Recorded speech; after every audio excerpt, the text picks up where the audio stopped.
Friend Eugene Wamalwa, Mr. Speaker, and all of you wonderful people present here today.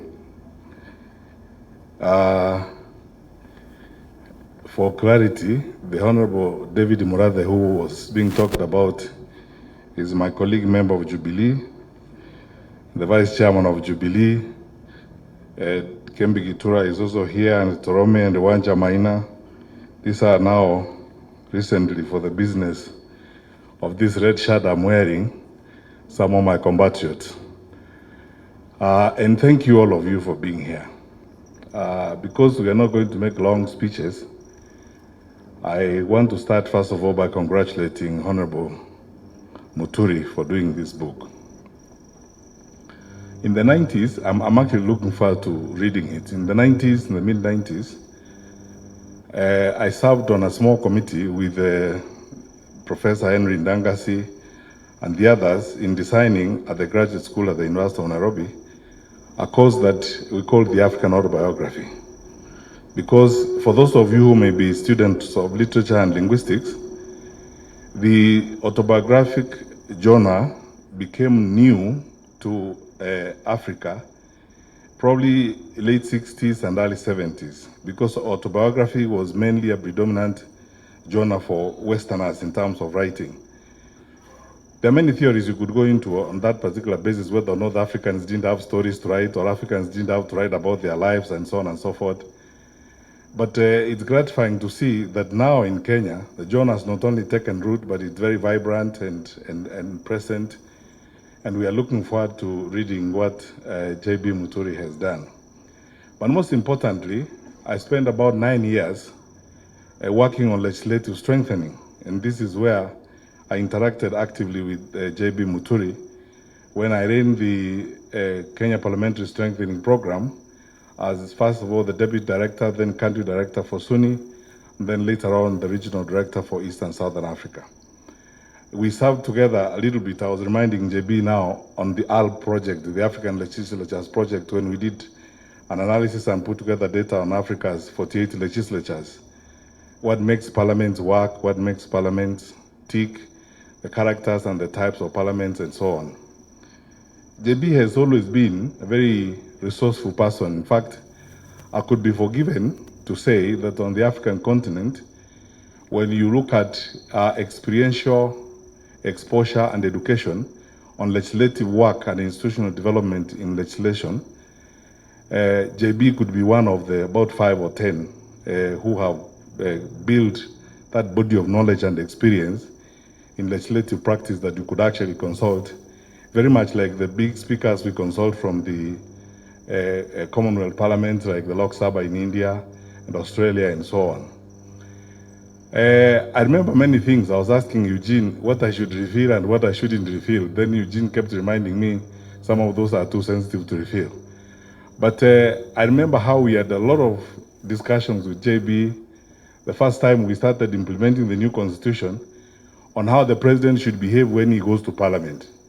Because the big debate exists whether or not when the president enters parliament, he should actually sit down in parliament, because the president is not a member of parliament. And if you look at the body of knowledge that exists, especially from the US Congress and the others, because the president is not a member of the assembly, he walks in, puts the report on the table, reads the speech and walks out without sitting down because he's not a member of parliament. Then we had a long evening with JB Muturi. And I was very fascinated by the authoritative basis on which he made his decisions. He pulled out all manner of authorities and so on. And as many of you who have been through this experience would attest, it was an intellectually fulfilling experience to see our own speaker getting into that space in a very authoritative manner and very exciting way. So here is my request to you, or my ask, JB. I'm going to, I've not read your book, so I'm going to read it now. And I hope you have delved into those issues like the ones I've said. When we have a presidential system of government in Kenya, the symbolism of whether or not the president should actually sit in parliament, whether it's a State of the Union or State of the Nation address. There are small nuances that a lot of people spend time writing on. If you look at the body of knowledge on legislative work across the world, there are small nuances that people dwell on, which are critical in terms of the formation of government and the character of government and how it moves forward. I ask you, therefore, to, beyond the autobiographical work that you have done, I would like to request you, Mr. Speaker, to now also help contribute to the intellectual body of knowledge on parliaments and what parliaments are supposed to do. Because you see, for those of you, my colleagues like Naituli, Kawanja, who are in the room and so on, recently, there's been a big argument in the academy on the actuality of representation for parliaments. Who do parliaments actually represent? Because this started from the theory of no taxation without representation. So you have these institutions, big bodies that global resources. They do a fantastic job, but who do they actually represent? When they enact, for example, a cybercrime law, like the one that was enacted, which you can see clearly, it's diametrically at variance with the existing mood in the country and the democratic context in which we are operating. Where does representation begin and where does it end? And then finally, the history of our parliament has not been very well studied and documented. I argue all the time, and all of you wonderful people here will relate to this, that this parliament that is in office now and the honorable members of parliament who are here, please allow me to be very sincere. This is the first time parliament has not acted and actually invoked its absolute institutional mandate, which is bipartisan representation to deal with issues of the day. Because we have seen in previous parliaments, many of you who are here, Mheshimiwa Murathe, Mheshimiwa Kembe Gitura, and the others who were in parliament in the past, when there was a crisis in the country, and in fact, this is the contribution of parliament to the management of the country. Parliament usually closes ranks, they forget about parties, they come together and now do a parliamentary inquiry on an issue. When the Gen Z demonstrations happened in 2024, and what happened in parliament happened, quite frankly, from a government point of view, and as somebody who has been a cabinet minister, I thought that the executive branch of government was going to take advantage of an absolute opportunity available to them, ask parliament to have a bipartisan inquiry on what had happened, so that then they can follow and provide even an opportunity through which expression and discussion would happen on the challenges of Gen Z and what was happening in the country. Now, we haven't seen that rigorous use of the institution of parliament for the good of the country, where, for example, investigations like those would happen. And both parties in government and parties in the opposition would sit and deal with those kinds of issues. When children burn to ashes in a school here, 21 of them, you expect a complete and thorough bipartisan investigation by parliament. No, none of us here, I don't know whether there's anybody even in this room who knows how many graves are in Shakahola and how many people died there. No thorough bipartisan parliamentary investigation. This is why there is now a big debate on the actuality of representation for legislative institutions. Who do they actually represent in the long run? Are they acting in the good of the people, or are they acting in the good of the political environment of the day? But anyway, such is life. Thank you so much, my brothers. And JB, you have done all of us proud. Continue to do what you are doing. But I would like to, because you have now shown us the way, please, I know you have a lot to offer. You have much more to offer than this book. So I encourage you, Godspeed, as you give us the next phase of this, and may God bless you.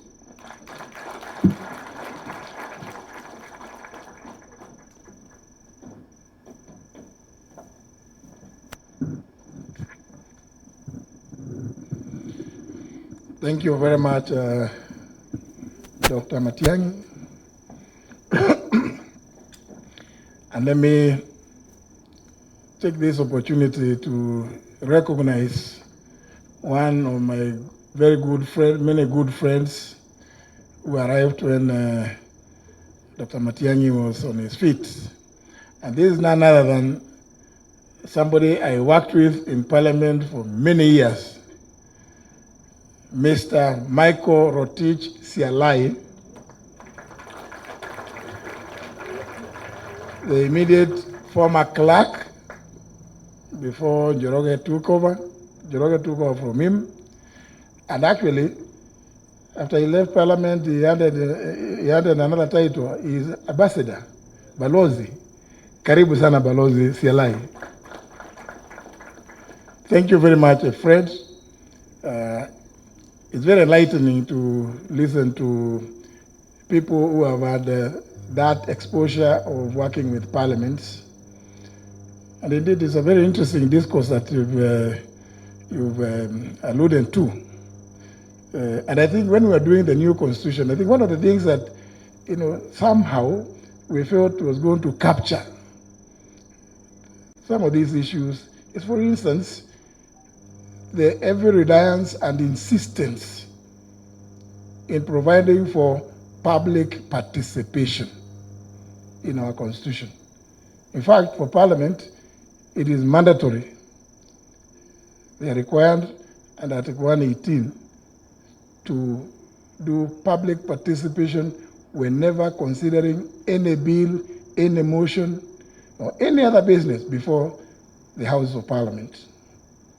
And of course, it is already provided for in the overarching provision in Article 10. Maybe debate, and I think this is a very good challenge that has been thrown, because when we're doing the constitution, particularly you look at what you provided for in Article 95, Clause 1, about the National Assembly. You say the National Assembly represents the people of the constituencies and other special interests. Those of you who have the Constitution can check. That is Clause 1 of Article 95. I'm not putting in. I'm not adding anything, not even a comma. But good debate. That's why I think on an occasion like this one, it's good to have people to come and also enlighten us on some of these things that we will need to consider. I'm aware, I'm sorry that most of the members of Parliament are absent, and gotten an apology from both the Speaker and the Clerk that they are having what is called the Speakers Roundtable meeting with KEPSA, Kenya Private Sector Alliance, in Mombasa. But some are saying if they could sneak out, they could fly back to Nairobi. Those kind of meetings, members of Parliament cannot discuss in Nairobi because they can't get anything. Anyway, they don't like.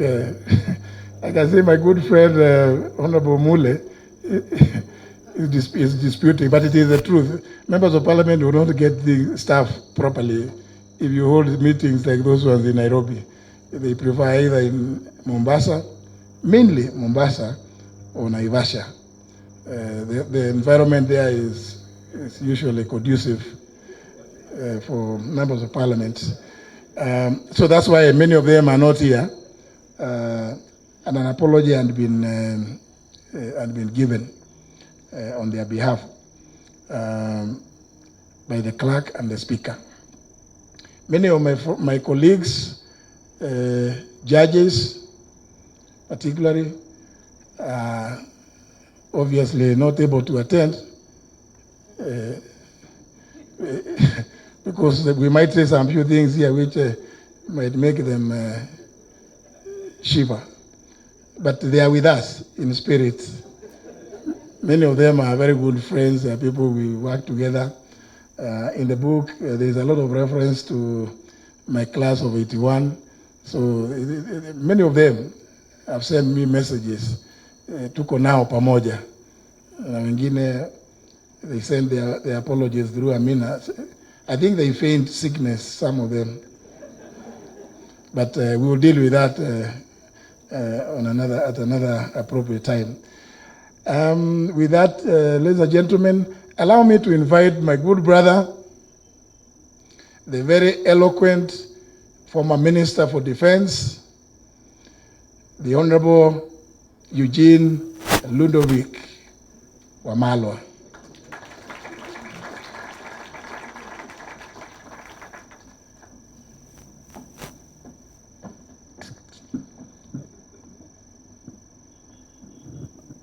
JB insists on pronouncing all my three names. I don't know why he insists on Ludovic. But this is your night, JB. It's not our night. I think ours here is to just congratulate him